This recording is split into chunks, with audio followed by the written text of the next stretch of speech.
বন্ধুরা এগুলো কি চিংড়ি মাছ বলতে পারবে? অনেক রকমের তো চিংড়ি মাছ আছে। তো এই দেখো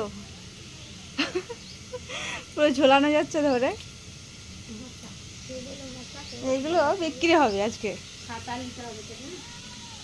আর এই একটা কাঁকড়া বাঁধা আছে প্যাকেটে ভরা, এটাও বিক্রি হবে।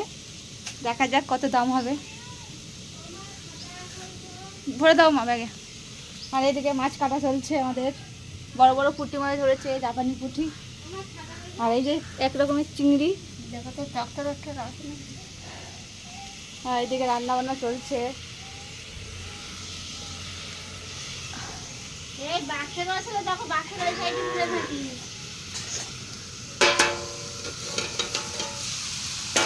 রান্না বসিয়ে দিয়ে ভিডিও করতে গেছি।